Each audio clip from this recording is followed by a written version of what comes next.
No extremo oriente da Rússia, na região da Sibéria, bem na fronteira com a Coreia do Norte e a China, existe uma área conhecida como Primoria, um território semelhante em tamanho ao Wisconsin. 80% deste terreno montanhoso é coberto por florestas. Primoria está tão longe no extremo oriente que, se você medir de Primoria a Moscou e depois de Primoria à Austrália, verá que é mais perto da Austrália do que de Moscou. O território de Primoria, oficialmente conhecido como Primorsky Krai, possui uma variedade mista de vida selvagem, com grandes mamíferos como o cervo almiscarado, lobos, ursos negros e marrons, além do criticamente ameaçado leopardo de Amur. Mas um gato maior está estampado na bandeira e no brasão de Primorsky Krai, o criticamente ameaçado tigre de Amur, também conhecido como tigre siberiano. A floresta de Primorsky Krai, na taiga siberiana oriental, pode ser remota, mas há algumas pessoas vivendo na área, e claro, onde quer que haja tigres, há caçadores furtivos. Embora os humanos certamente sejam uma ameaça maior para os tigres do que eles para nós, entrar no domínio deles, especialmente enquanto procuramos um deles, pode ser muito perigoso. De acordo com algumas fontes, cerca de uma vez por ano, alguém é morto por um tigre siberiano. A maioria parece ser de caçadores que se aproximaram demais. Embora, ao analisar os relatos, parece que às vezes anos podem passar sem que ninguém seja morto. Cerca de uma vez a cada 4 anos, há um ataque não provocado de um possível comedor de homens. E às vezes, em ocasiões muito raras, parece que um tigre matará alguém por vingança. Em 5 de dezembro de 1997, um homem chamado Yuri Trush recebeu uma mensagem urgente de que era necessário na floresta da taiga. Trush era o líder de uma unidade de inspeção de tigres, uma equipe de guardas florestais que combatem crimes florestais, particularmente a caça furtiva, e é um trabalho perigoso. Havia muito dinheiro nos tigres, e a corrupção era desenfreada em meados dos anos 90, em quase todos os níveis do governo. As pessoas envolvidas no comércio de ossos, bigodes e peles de tigre, sejam caçadores furtivos ou funcionários corruptos, eram bastante perigosas. Historicamente, os caçadores furtivos estavam vencendo a batalha. A área de abrangência do tigre de Amur diminuiu significativamente e seus números despencaram. De acordo com fatos e detalhes, o tigre de Amur estaria extinto se não fosse pela Segunda Guerra Mundial, afastando tantas pessoas da área e fechando todas as fronteiras.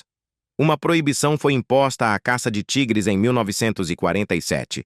Mas, como você pode imaginar, a proibição não parou completamente a caça furtiva, e Yuri Trush e a inspeção de tigres tiveram que trabalhar bastante para combater a caça furtiva.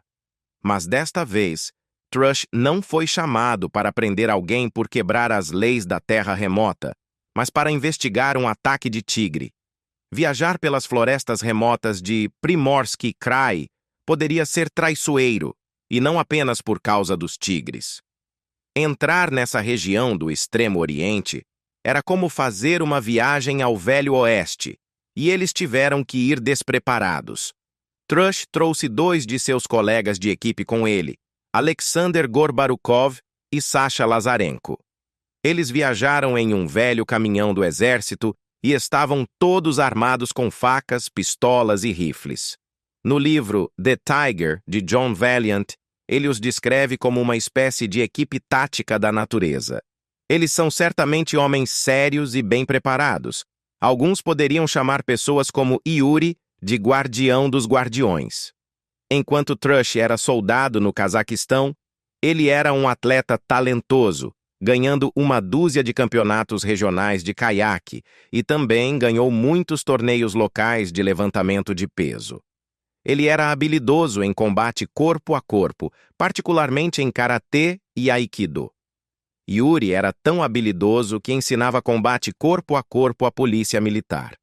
Com uma descrição dessas, não é de se admirar que John Valiant o tenha descrito como o policial alfa da natureza, pronto para agir a qualquer momento. No entanto, até mesmo uma pessoa durona como ele ficaria abalada com o que estava prestes a encontrar, esperando por ele na floresta. E Yuri já havia recebido muitas ameaças de morte antes. No livro The Tiger, a área é descrita como semelhante à de Sherwood, das lendas de Robin Hood, com alguns caçadores furtivos simplesmente tentando conseguir comida para sobreviver. Mas algumas histórias me lembram mais de Mad Max. Há muitas armas ilegais em The Tiger, e Yuri já foi alvejado várias vezes, e em uma história ele até teve que interceptar um tanque passando pela floresta. O tanque estava sem seu canhão, mas ainda era um tanque. Dentro dele estavam executivos ricos em uma pequena viagem de caça furtiva, e eles não ficaram felizes por serem parados por Yuri e menos ainda por ele estar filmando, e quando essa fita acabou sendo transmitida na televisão nacional russa, eles ficaram indignados. Claro, eles ameaçaram Yuri Trush, disseram que ele poderia se perder na floresta, mas ele não vacilou. Em The Tiger, descreve-se a filosofia de Yuri de que, se alguém poderoso quisesse ele morto na Rússia, não havia nada que ele pudesse fazer a respeito. Há até, aparentemente, uma filosofia semelhante em relação ao tigre. Uma vez que um tigre quer você morto, você já era. O velho caminhão militar mergulhou mais fundo na floresta, seguindo estradas de terra ao longo do rio Beacon. Estava abaixo de zero e a neve cobria a paisagem. Eles fizeram uma parada ao longo do caminho para pegar um xerife chamado Bush. Era política ter um policial presente se um corpo estivesse envolvido. Demorou muitas horas antes de chegarem ao seu destino, uma cabana onde Vladimir Markov teve seus momentos finais. A cabana estava em uma clareira, cujas bordas eram cercadas por uma floresta densa. O céu e as árvores ao redor estavam escurecidos por corvos, indicando que um tigre havia feito uma matança recente, da qual eles poderiam se alimentar. Aparentemente, isso é bastante comum, como Suyong Park notou em seu livro, Great Soul of Siberia. Quando os carnívoros caçam presas, os corvos de alguma forma descobrem e espalham a notícia amplamente. A equipe tática da natureza não eram as únicas pessoas lá. Outro caminhão estava estacionado do lado de fora da cabana, e 3 outros homens estavam esperando a chegada dos guardas florestais. Os 3 homens eram Danila Zaitsev, Sasha Dvornik e Andrei Onofreshuk, todos amigos de Markov, o homem que havia sido morto. Os amigos de Markov estavam na cabana desde a noite anterior e tentaram impedir que o tigre arrastasse o corpo de Markov para a floresta. Eles fizeram barulhos altos, bateram panelas e não foram a lugar nenhum sozinhos. Estava escuro, mas o tigre estava lá, rondando a borda da luz das tochas. Ele chegou a 15 metros de alguns dos homens. Trush pegou uma câmera de vídeo e começou a filmar a carnificina ao redor da cabana.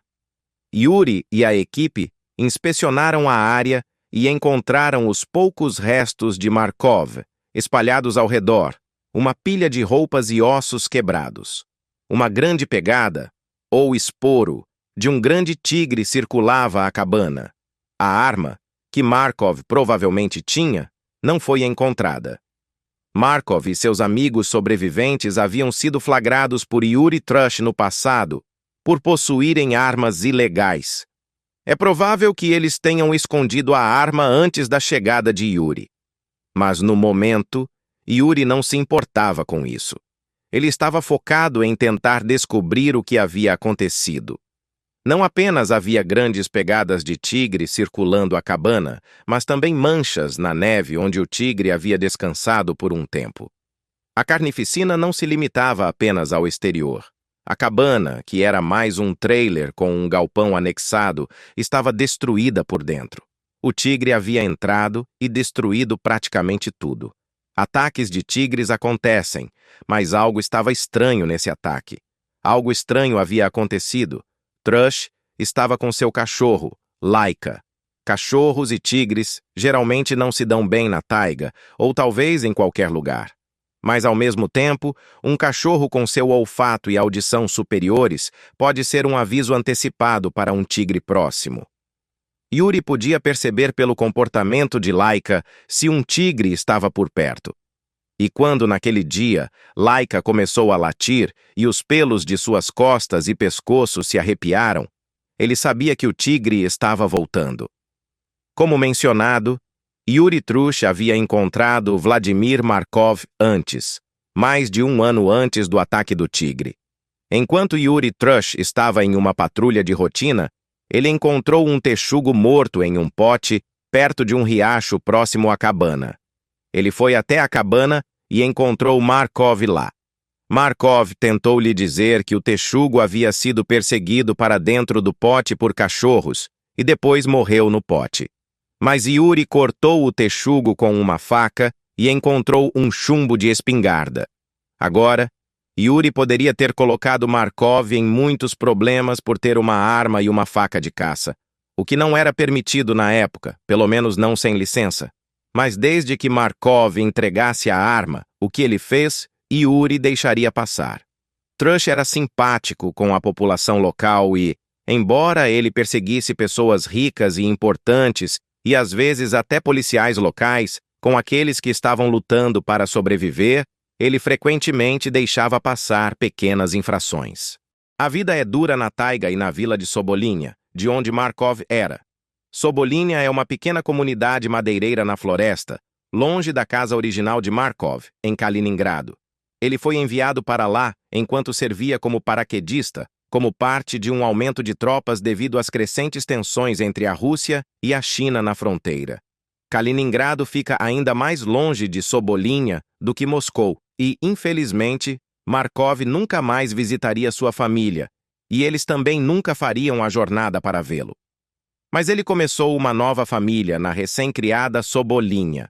A pequena cidade foi basicamente criada por uma empresa madeireira para explorar o carvalho e o pinheiro locais, com uma população de apenas 450 pessoas em seu auge. Era uma cidade bastante pequena, cercada pela floresta da taiga. A vila obtinha sua eletricidade de um gerador a diesel na cidade.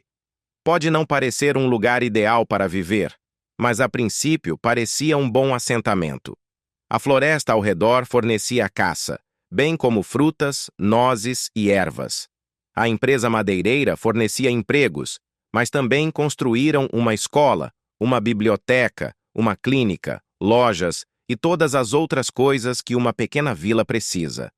Como descrito por Mr. Valiant, era um lugar de otimismo e novos começos, e de seu ponto de vista, o comunismo funcionava. Aqui, homem, natureza e indústria podiam coexistir para o bem comum. E Markov era um pilar da comunidade, segundo todos os relatos. Ele e sua esposa tiveram um filho em 1982, e ele era conhecido não apenas por ser gentil com seu próprio filho, mas com todas as crianças da vila, usando os poucos recursos que tinha para ajudar qualquer criança que adoecesse. Ele ajudava com pequenos trabalhos na vila, incluindo turnos para cuidar do gerador de energia. Ele tinha o apelido de Marquis, que significa algo equivalente a duque, e também era conhecido por ser um pouco chefe, capaz de melhorar qualquer refeição com diferentes ervas que ele havia coletado na taiga circundante. Mas o mais notável sobre Marquis era seu senso de humor e carisma. Ele tinha uma habilidade natural de alegrar qualquer momento entediante com uma piada bem cronometrada. Seu magnetismo e habilidades interpessoais, bem como suas habilidades de direção, acabaram lhe rendendo o trabalho de motorista pessoal de Boris Ivanovich, o chefe da empresa madeireira. E assim, Marquis dirigia seu chefe pela floresta siberiana, na limusine. Você pode estar pensando que Sobolinha parece um bom lugar para viver, e por um tempo, talvez fosse. Mas todas as coisas boas devem chegar ao fim. Após a queda da União Soviética, muitas empresas estatais colapsaram, e a empresa madeireira foi uma delas. E lembre-se, eles eram a razão pela qual a vila sequer existia. Quando prédios pegavam fogo, incluindo casas, ninguém vinha para repará-los. Pessoas que costumavam ter empregos estáveis agora tinham que viver da terra, o melhor que podiam. Mas sem o investimento, a vila começou a desmoronar. Como disse uma mulher local uma vez, quem precisa de Cebolinha agora? Ninguém precisa. Quando pesquisei Cebolinha no Google agora, os principais resultados, além dos ataques de tigres, são Rússia abandonada e vilas decadentes da Rússia. Em momentos como este, algumas pessoas podem tentar sair, mas Marquis não. A vila precisava de suas habilidades e seu humor mais do que nunca. Ele ainda fazia o que podia pela vila, às vezes ficando no pequeno prédio do gerador a noite toda, garantindo que o pequeno motor a diesel estivesse fornecendo energia para a cidade. Sei que isto é um desvio, mas acho importante dar um pouco de contexto. Frequentemente, esta história é apenas uma nota de rodapé. Um caçador furtivo brincou com um tigre e foi morto. Caçador furtivo não é uma palavra que evoca sentimentos positivos. Mas Markov era mais do que apenas um caçador furtivo. Ele era um pai. Ele era um marido. Ele era Marquis, uma chama de luz nas profundezas geladas desta vila do leste russo. Mas o que realmente aconteceu? O que aconteceu entre ele e o tigre? De volta à cabana, havia tensão no ar, como se estivesse latindo, e a presença do tigre podia ser sentida. O tigre não podia ser visto, e nenhum rugido estrondoso estava ressoando no ar. Em um ponto, houve uma expiração, um som baixo de algum animal na floresta ao redor. O que quer que fosse, não se revelou aos homens, mas Yuri acreditava que era o tigre. Agora era a hora de resolver o mistério. Por que este tigre estava tão determinado a matar Marquis?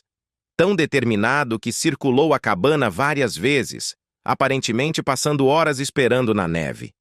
Aquela raiva o levou a destruir qualquer coisa na cabana que tivesse um traço do cheiro de Markov. Era hora de investigar. Trush começou a entrevistar as pessoas de Cebolinha, aqueles que haviam visto Markov antes do ataque, e uma imagem de seus momentos finais começava a se formar. No entanto, algumas histórias eram diferentes de outras. Aqueles que o viram falaram de como ele estava tomado pelo medo e paranoico. Ele continuava dizendo, afirmando, que o tigre estava caçando-o. Estava vindo atrás dele. O divertido Marquis havia desaparecido e sido substituído pela casca de um homem aterrorizado. Alguns diziam que o tigre já havia capturado sua alma. Mas por que esse tigre estava vindo atrás dele? Era uma história difícil de confirmar. Alguns disseram que era uma tigresa que estava atrás dele porque Marquis havia atirado em seus filhotes e a mãe tigresa estava em busca de vingança. O vínculo entre uma mãe tigre e seus filhotes é forte. Embora haja algumas raras instâncias de machos cuidando dos filhotes, como o caso na Índia em 2021, após a morte da mãe, geralmente é a mãe que cuida e protege os jovens. De acordo com o Smithsonian, os filhotes ficam com a mãe por 2 a 3 anos.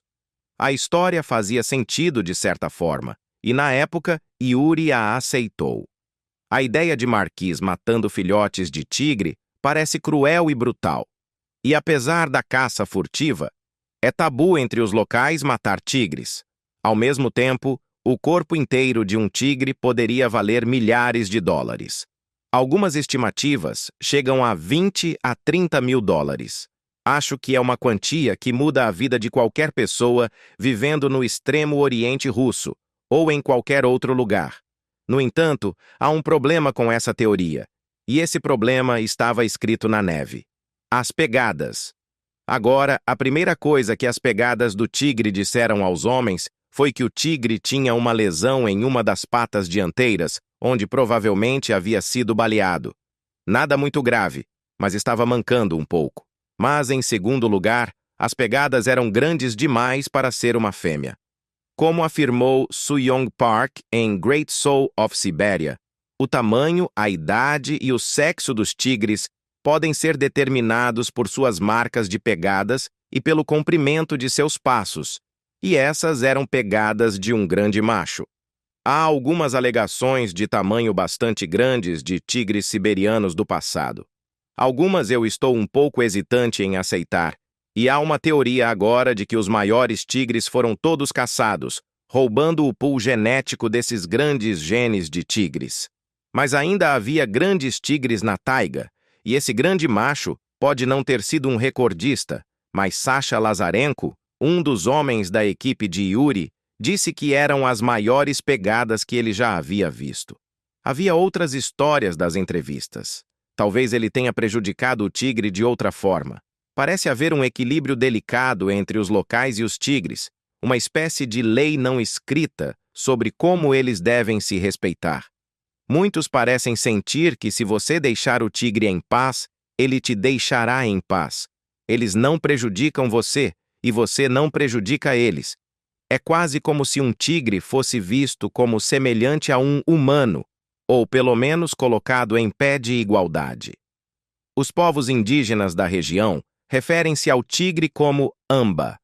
De acordo com Peter Matheson, em seu livro Tigers in the Snow, Amba significava Deus para os povos indígenas, mas a palavra ganhou o significado de diabo quando os russos do oeste chegaram.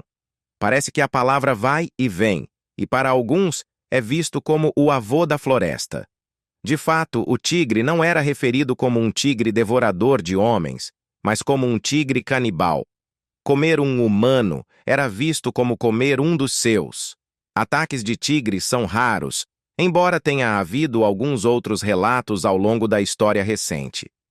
Mas voltando a Markov em 1997, ele desrespeitou o tigre? Bem, como alguém desrespeita um tigre? Atirar nele é obviamente bastante desrespeitoso. Aproximar-se demais ou assustar um tigre também pode levar a um ataque. Mas há também a questão da comida. Todos os seres vivos precisam de energia, é claro, e você precisa de muita energia para sobreviver ao clima da floresta taiga. As pessoas de Sobolevnia lutam para sobreviver da terra, assim como os tigres. De modo geral, os predadores só são bem-sucedidos em capturar presas cerca de 50% do tempo. Mas para os tigres, o número pode ser um pouco menor, embora isso dependa do tipo de pesquisa que você lê. Quando olhamos alguns relatórios mais antigos da década de 1960, de alguém como George Schaller, a taxa de sucesso era bastante baixa, cerca de 1 em 12.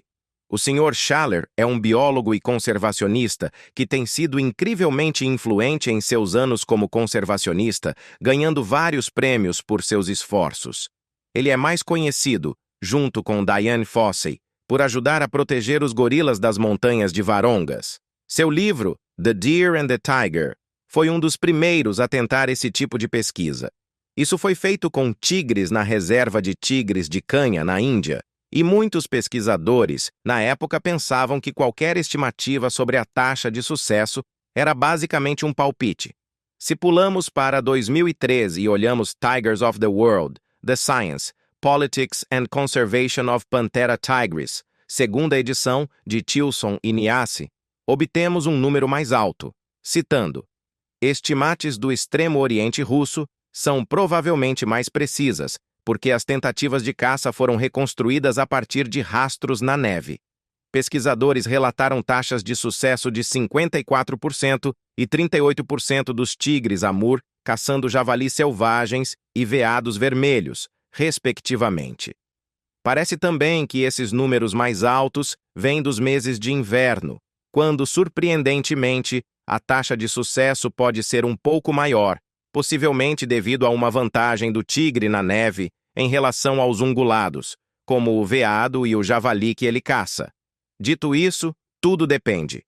Menos ungulados sobrevivem na neve profunda, e seus números também estão caindo devido à caça e à caça furtiva.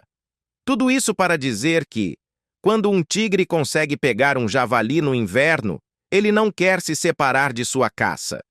Pelas leis naturais da floresta, a refeição pertence ao tigre, mas parece que uma pessoa quebrou essas leis. Markov, vagando pela paisagem nevada, em um ponto se deparou com um javali recém-abatido. Um javali morto não só poderia alimentar ele e sua família, mas ele poderia dar a carne extra às pessoas da região. Ele poderia até vendê-la. E lá estava, bem na frente dele. E Markov cometeu o erro fatal de pegar a refeição do tigre. Em um artigo escrito em Faxon, afirma-se: cientistas que rastrearam tigres por anos acreditam que o animal sempre retornará a uma presa abatida, não importa quantos dias tenham se passado. Em algum momento, o tigre teria voltado para ver que sua caça havia sido roubada, e não seria difícil rastrear Markov até a cabana. E quando ele viu o grande tigre macho irritado circulando a pequena estrutura, ele disparou um tiro de dentro, acertando o tigre na pata dianteira e assustando-o temporariamente. Então, o próprio Markov fugiu do local e foi até as pessoas mais próximas que pôde encontrar. Ou outra versão da história é que ele encontrou o tigre ao mesmo tempo em que se deparou com a presa. O enorme macho provavelmente teria soltado um rugido estrondoso, deixando o intruso saber que o javali era propriedade do tigre, e Markov pode ter respondido da pior maneira possível. Agora você pode pensar, compreensivelmente, que se você vai andar pelo território do tigre, você gostaria de estar armado e ter cães de caça com você para proteção. Mas John Valiant acha que isso pode ter causado a queda de Markov. Imagine se ele não estivesse armado quando encontrou o tigre e não houvesse cães em risco. O que ele teria feito quando o tigre rugiu? Bem, eu imagino que inicialmente ele teria congelado de choque e medo do momento, mas depois o experiente homem ao ar livre pode ter recuado lentamente do tigre até sair de vista. E embora não haja garantia, há uma chance razoável de que o tigre o deixasse em paz. Afinal, se tivesse uma refeição para consumir e o humano estava se afastando, por que desperdiçar energia? Mas no calor do momento, com um tigre rugindo e seus cães latindo e temendo por sua segurança, bem como a segurança de seus cães, e sentindo um rifle em suas mãos, ele pode ter disparado o tiro, e depois que o tigre recuou, ele pode ter levado a carne. Não acho que seja possível saber exatamente o que aconteceu, e há mais versões dessa história, mas sabemos que em algum momento ele pegou a presa do tigre e em algum momento ele atirou no tigre. Duas coisas que um tigre é improvável de perdoar. Depois disso, Markov deixou a cabana e foi para seu amigo e mentor Ivan Dunkai, o verdadeiro dono da cabana, e ele estava agindo de maneira estranha. Ele disse a Dunkai que havia um tigre escondido lá fora e então sugeriu que eles saíssem para caçar juntos. Nesse ponto já estava escuro e Dunkai, intrigado pela proposta, sugeriu que ele ficasse com ele e tomasse uma sopa, mas Markov recusou e saiu na escuridão. Ele foi para um pequeno acampamento de madeireiros. Os homens do acampamento foram entrevistados sobre Markov. Eles disseram que ele não estava nada bem, ansioso, assustado, constantemente falando sobre um tigre que estava caçando ele e os cães que ele havia perdido. Eles sugeriram que ele ficasse com eles, mas novamente Markov recusou. E novamente ele saiu sozinho na fria e escura noite e voltou para a cabana. É um tanto curioso que ele estivesse tão apavorado e ainda assim voltou sozinho na escuridão. Outra coisa curiosa é que o tigre estava esperando. Ele havia viajado os 11 quilômetros, ou 6,8 milhas, até a cabana, mas então esperou lá. Em um documentário do History Channel sobre o assunto, disse-se que o tigre esperou por 48 horas, e o Sr. Valiant também dá o número de cerca de 12 a 48 horas. O tigre apenas esperou, como se soubesse que não precisava perseguir Markov, que Markov voltaria para ele, e ele voltou. Então, o que deveria ser feito sobre o grande tigre macho que devorou um homem? Bem, em certo sentido, nada. A questão é que, para um animal ser declarado comedor de homens, geralmente tem que mostrar um padrão de que fez a transição para caçar humanos. No documentário Conflict Tiger, de Sasha Snow, e no livro de John Valiant, mencionam que, na Índia, um tigre tem que matar 4 pessoas antes de ser rotulado como comedor de homens. Não sei o quão rígida é essa regra, e suspeito que depende mais de cada caso. Mas quanto ao tigre no extremo oriente russo, parecia ser um caso distinto em alguns aspectos. Considerando como o tigre não apenas consumiu quase completamente Markov, mas também destruiu qualquer coisa que encontrasse com seu cheiro. Parecia muito particular. Segundo o zoólogo Corbin Maxey, você não pode olhar a história de Vladimir Markov e não pensar que esta é uma história de vingança. E por mais ridículo que isso possa parecer para alguns, eu percorro alguns casos em que um tigre atacou uma vez, e então aparentemente desapareceu de volta na floresta, e nunca mais pareceu atacar ninguém. Tigres se movem muito. O território de um único tigre pode ter até 100 quilômetros. E no livro Mamíferos da União Soviética, afirma-se que, em 1945, foi conclusivamente estabelecido que, vindo do Amu Daria até o Sir Daria, seguindo javalis selvagens, o tigre viajou cerca de 1.000 quilômetros em cerca de 3 meses. Isso para dizer que a esperança era que o tigre se movesse, deixasse a área, voltasse a caçar veados ou javalis. No entanto, não foi isso que aconteceu. Nos dias seguintes à morte de Markov, a cidade de Sobolevnia foi mergulhada em desespero e medo. As pessoas evitavam sair de casa, especialmente no anoitecer, ainda mais de entrar na floresta taiga, ou pelo menos em algumas áreas. Havia um jovem vivendo com seus pais em Sobolevnia, chamado Andrei Pushepnia. E de acordo com o livro, Andrei não tinha um bom relacionamento em casa. Então ele tentava passar o máximo de tempo possível com seus amigos caçando e armando armadilhas, especialmente seu amigo Denis. Mas depois de algumas jornadas na floresta, após a morte de Markov, seus pais os proibiram de voltar. Denis obedeceu, mas Andrei não. Como eu disse, ele não tinha um bom relacionamento com sua família, e uma manhã, após uma possível briga, ele saiu de casa e foi para a taiga verificar algumas das armadilhas que havia montado anteriormente. E, novamente, havia essa ideia de que o tigre não atacaria ninguém que não tivesse o prejudicado, essa lei da floresta. E como Andrei não havia feito nada para aquele tigre, talvez ele pensasse que o tigre não tinha interesse em atacá-lo. Havia uma cabana na floresta onde Andrei poderia passar a noite. No entanto, ele só planejava sair por um dia, e depois de 3 dias, as preocupações começaram a crescer. Denis e seu pai foram até a casa da família Puchepnia. A mãe de Andrei estava preocupada, mas o pai de Andrei era um vigia noturno, então tiveram que esperar até a manhã seguinte para ele voltar para casa. E então, após 4 dias, eles reuniram mais alguns homens e foram para a floresta procurar Andrei. Eles encontraram o que restava dele. A arma que Andrei trouxe estava carregada, mas ao inspecionar, perceberam que ela falhou. Havia um colchão na neve que o tigre havia arrastado de uma pequena estrutura improvisada, e então parecia que o tigre se deitou no colchão e esperou por Andrei. De alguma forma, o tigre sentiu sua aproximação, seja pelo cheiro ou pelo som, e esperou para emboscá-lo.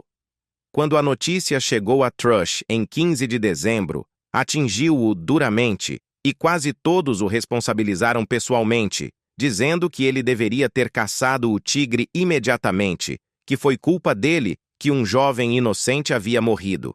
A esposa de Markov até gritou e berrou com ele, dizendo que tudo foi culpa dele, e os jornais disseram o mesmo. Muitos podem até ter desejado que o tigre tivesse pego Yuri Trush em vez disso, e talvez eles conseguissem seu desejo. É importante lembrar, porém, que Yuri Trush ainda pensava que era uma tigresa-mãe que havia atacado Markov para proteger seus filhotes, e seu principal trabalho era proteger os tigres. Mas, de qualquer forma, o tigre tinha que ser eliminado. Neste ponto, devemos provavelmente mencionar o chefe da inspeção Tigre, Vladimir Chatinin, também conhecido como o General, devido ao fato de que ele gostava de se vestir com trajes militares, incluindo grandes chapéus de oficial, e ele não filtrava seus pensamentos quando se tratava de proteger os tigres da região de Amur.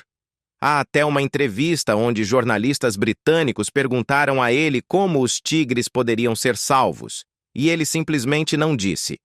Quando eles responderam com: "Mas você não se importa com as pessoas?" Ele respondeu: "Não muito. Ele era um homem pragmático.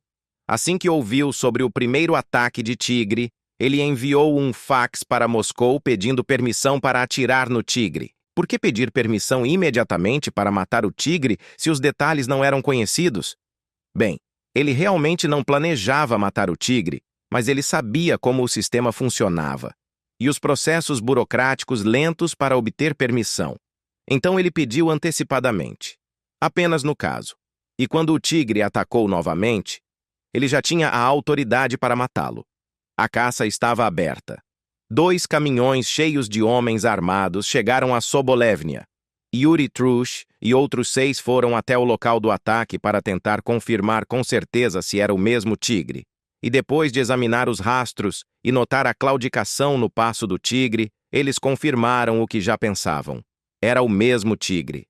E antes que o tigre adicionasse uma terceira pessoa à sua lista de mortes, eles tinham que caçá-lo. Eles tinham suas armas e um caminhão militar Kung. E sentado na parte de trás do caminhão, o general permitiu que todos falassem sobre a melhor maneira de pegar o tigre. A ideia de caçá-lo pelo ar em um helicóptero foi descartada rapidamente, pois era caro e não particularmente eficaz, considerando a densa cobertura de árvores ao redor do rio Biquim e da floresta taiga. Armadilhas de aço também foram discutidas. Mas como havia uma chance de pegar o tigre errado que poderia se ferir no processo e que também levaria dias para obter as armadilhas e instalá-las, decidiram que não valia a pena. No final, decidiram que se dividiriam em 2 equipes. Uma equipe rastrearia o tigre a pé e a outra iria no Kung e procuraria por qualquer sinal do tigre pela estrada. À noite, todos dormiam no Kung. Tentar rastrear um tigre no escuro era simplesmente muito perigoso. Na primeira manhã da caça, Denis, o amigo do recentemente falecido Andrei, apareceu a cavalo, armado com uma espingarda. Ele ia se juntar a eles. Foi um rastreamento lento do animal pela floresta, e eles só podiam ir tão rápido. Yuri encontrou rastros mostrando como o grande macho havia tentado pegar um cervo e falhado. A lesão pode ter apenas desacelerado o tigre ligeiramente, mas ligeiramente era tudo o que bastava para um tigre perder qualquer vantagem que tivesse sobre sua presa. O tigre estava com fome e ficando mais faminto. Movendo-se pela floresta, Trush e o general encontraram pessoas caçando e forrageando, e ordenaram que as pessoas fossem embora, voltassem para casa e ficassem lá até que o tigre fosse resolvido. Mas muitas vezes as pessoas se recusavam, adicionando mais estresse à situação. Eles continuaram a rastrear o animal e cobriram uma área de quase 100 milhas quadradas. Eles até encontraram rastros de alguns outros tigres na área, mas pelos rastros, podiam dizer que nenhum era tão grande quanto o macho.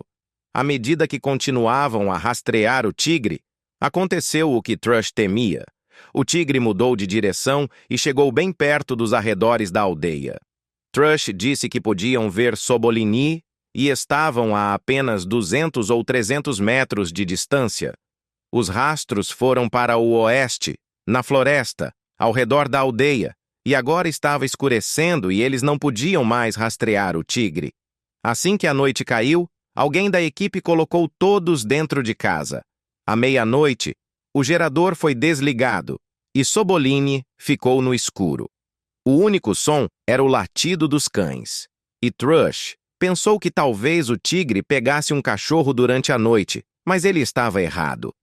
Na manhã seguinte, eles dirigiram o Kong direto para a pequena aldeia e Trush investigou se algo havia acontecido na noite anterior. E, surpreendentemente, nada havia acontecido.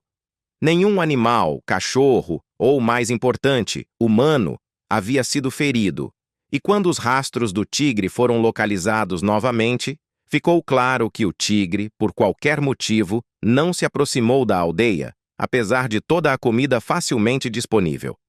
Eles descobriram que o tigre havia forçado a entrada em outra cabana na floresta, mas, felizmente, estava vazia quando o tigre chegou. 4 dias se passaram enquanto tentavam rastrear o tigre, ocasionalmente encontrando rastros na beira da estrada, apenas para descobrir que eram de um tigre diferente.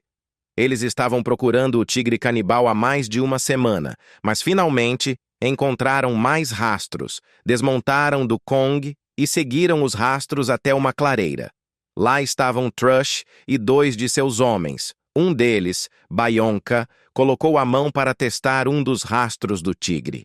Ele xingou e gritou: "Está quente! O tigre estava perto!"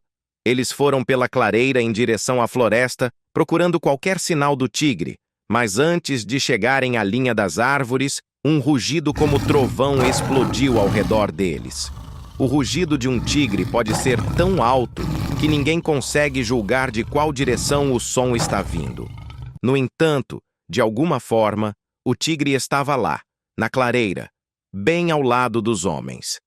Ele saltou pela neve e, com suas mandíbulas abertas e garras prontas, ele pulou pelo ar e bateu em Trush, da mesma maneira que provavelmente atacou Markov e Andrei.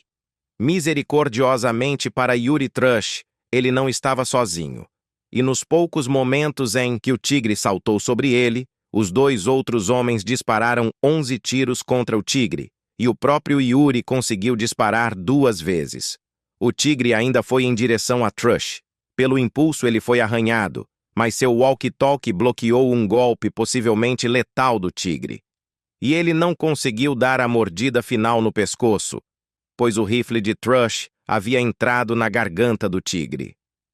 Yuri se levantou, enquanto um dos outros homens disparou mais um tiro para garantir que o tigre estava morto, e ele estava. O tigre canibal estava morto. Trush tinha algumas feridas, cortes no braço, costas e coxa, e eram profundos. Eles usaram pedaços de metal cortados de uma lata para grampeá-lo de volta e esterilizaram a ferida com um pouco de vodka. Ele nunca foi ao hospital. Trush radiofonou para o general, e o general disse a ele para levar o tigre de volta à aldeia para que as pessoas pudessem ver que ele estava realmente morto. Afinal, nem todos tinham muita confiança ou fé na inspeção do tigre. Eles trouxeram o tigre de volta à aldeia e então abriram a porta traseira do Kong para que as pessoas pudessem ver o tigre por si mesmas. Alguns chutaram e cuspiram na carcaça. Outros perguntaram o que seria feito com o corpo, e muitos aldeões tiveram a chance de ver o tigre, incluindo a irmã e a mãe de Andrei.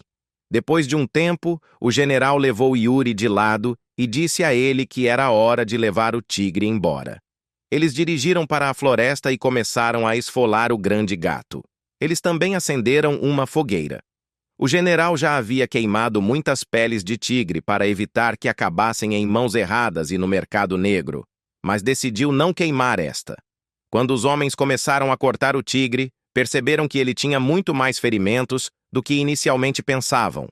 Ele tinha a ferida na pata dianteira esquerda, mas também havia sido baleado 2 vezes na perna traseira direita com chumbos. Agora, quase todas as balas disparadas contra o tigre pelos homens de Trush e pelo próprio Trush haviam atravessado. Uma das balas de Yuri ainda estava alojada no animal, mas encontraram várias outras balas no tigre. A ponta de sua cauda também estava faltando e possivelmente havia sido arrancada a tiros. Valiant escreve que Markov pode não ter sido o começo, mas sim a gota d'água, e Trush até disse que foram os homens os responsáveis pela agressão deste animal. Às vezes, as pessoas comentam que qualquer tigre tentará atacar qualquer pessoa que vê, mas isso simplesmente não é preciso. Claramente, um grande predador como um tigre pode ser muito perigoso, mas também há muitos outros relatos em que o tigre simplesmente não tem interesse em atacar uma pessoa. O naturalista e autor escreveu sobre um incidente em seu livro, Tigres na Neve, onde conservacionistas tentaram capturar um grande macho em uma armadilha para sedá-lo e depois colocar um colar. Mas quando o biólogo se aproximou, ele se soltou e fugiu. E eu li muitos outros relatos semelhantes. No final do dia, o tigre definitivamente é um animal perigoso, mas geralmente não tem interesse em assuntos humanos, e em muitos lugares, incluindo a taiga, a existência do tigre está ameaçada pelos humanos. A perda de habitat, bem como a caça furtiva, significa que o número de tigres de Amur é baixo, mas, esperançosamente, através dos esforços de conservação, o amba poderá resistir por muitos anos mais. Se você gostou dessa história, deixe seu like para ajudar nosso trabalho e compartilhe com seus amigos para que eles também possam conhecer o verdadeiro poder de um animal tão belo como o tigre.